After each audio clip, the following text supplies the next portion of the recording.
Hey guys, what's up and welcome to a new Tesla update video. So today, as usual, let's go over the market and let's go over Tesla and figure out what has happened so far today and what we can expect essentially moving in for next week and roughly the rest of the month. As usual, if you enjoyed, don't forget to hit that like button. It does help a lot. This is not financial advice. And again, my membership section is down below. It's live if you want to join it. $2.99 a month, where I share my intraday thoughts on Tesla as it moves. Now, we're going to continue using Spider Trend here, Trend Spider, which is a great charting website. I also have a link for that if you're interested. But nonetheless, getting right into it, Tesla closing pretty soon, looking like it'll be closing just slightly in the red, about 0.6 in the red, which will be putting us just shy over $260.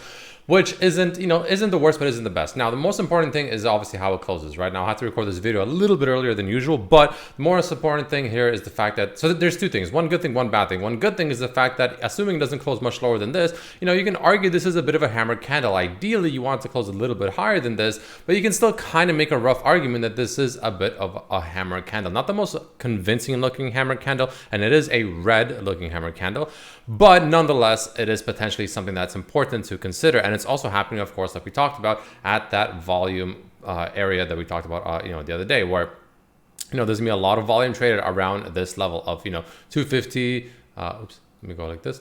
Around, 250 to 260, right? So somewhere around there, you can see a massive volume kind of sticking out right here. And that's kind of exactly what we talked about yesterday. And that's roughly what we're bouncing right now, which is, of course, to be expected. Now, with that being said, of course, right, if Tesla does close below yesterday's close, that's a little bit of a concerning sign to me, because ideally you want to see it close above yesterday's close. It shows a little bit more bullish sentiment, I guess, or at least some form of a potential reversal, at least even for a little bit, right? But, if we don't close above yesterday's close, then this hammer candle becomes even more suspicious to me and less convincing. Now, also taking a look on the daily MACD at the very bottom, you can see here, right, you can see it's still pointing straight down, right? It is technically in a bearish trend. You can see that the red is overall getting larger, the very bottom, you can see, right, the bars are getting larger and larger. So that tells me that the bearish trend is still most likely going to continue and that the bullish trend is not going to resume just yet, right? The RSI is kind of still pointing down. So, a lot of aspects like that. Actually, going back to the volume profile one more time though, one thing I'll be looking at very closely is this, right? Now, again, I wouldn't be surprised if we get a bit of a bounce from here, at least consolidate around here. However, with that being said, even if we do get further downside, let's say Monday, the bulls really don't want to see much lower than 240-ish, right? 241, 240, somewhere around that range, which is pretty much where this volume profile ends right around here. You can see around 243 to 240, right?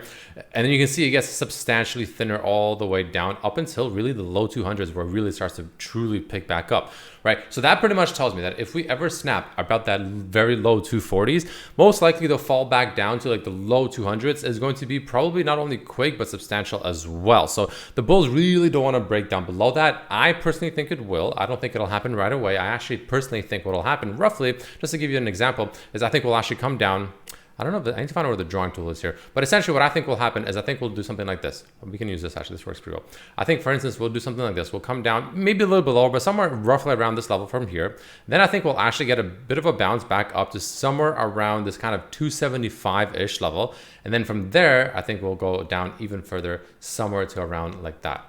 Right? That's kind of what I personally foresee happening. Something like this, right? Give or take, of course, right? That's just my current thought process as well, right?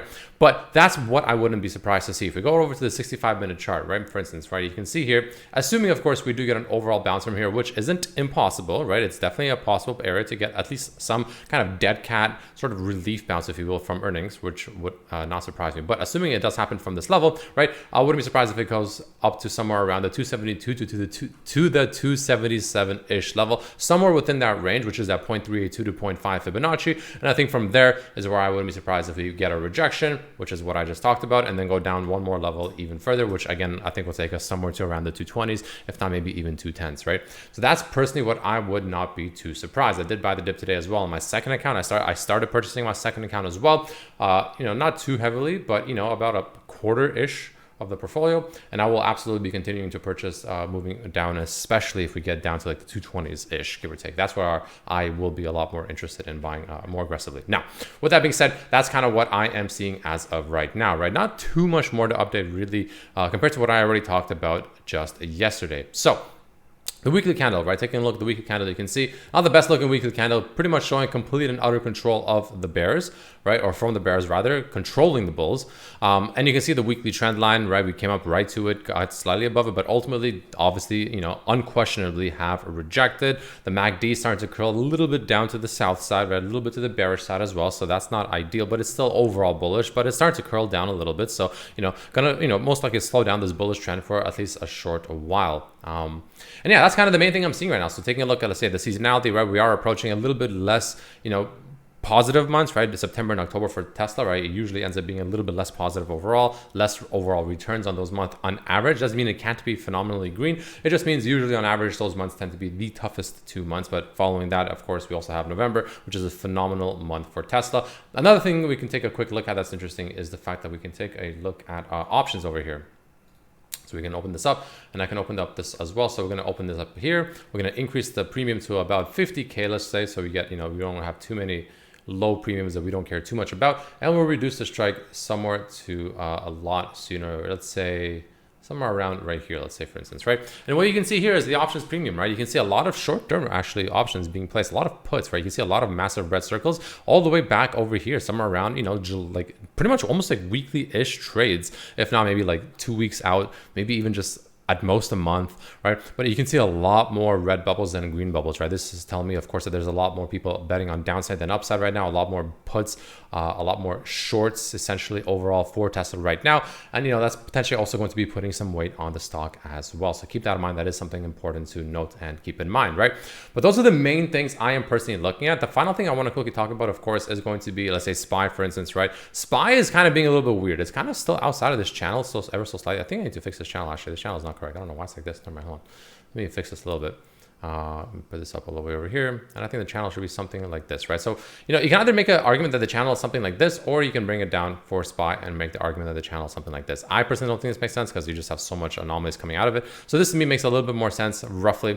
So there's a bit more room to the upside, of course, for SPY. So, you know, it's not telling me too much just yet, but there is still, of course, that overall bearish divergence where you can see as the stock, or I guess the SPY is getting higher highs, the RSI here, you can see making lower highs, right? Bit of a bearish divergence, very similar concept on a QQQ as well, except it looks overall a little bit weaker. And then the final thing I want to quickly talk about is Disney. Now, Disney is a stock I am personally paying attention to right now. I'm not buying just yet. I did trade it a bit the other about a week ago or so, but I am closely paying attention to it. And the reason for that is because I personally believe there might be a pretty nice buying opportunity coming up for Disney, where you can see I do personally believe it's currently making a bear flag, which if this breaks out, I do think this will come down somewhere to around the low 80s. And if it doesn't, if I ever see this thing, you know, about like 82 or lower, maybe even 83, I will start nibbling and I will start buying and I will start, you know, trading this thing right here. And I do think it is going to happen. It's just a matter of when, not if. I personally believe. Again, if I miss this opportunity, it is what it is. There's always another one.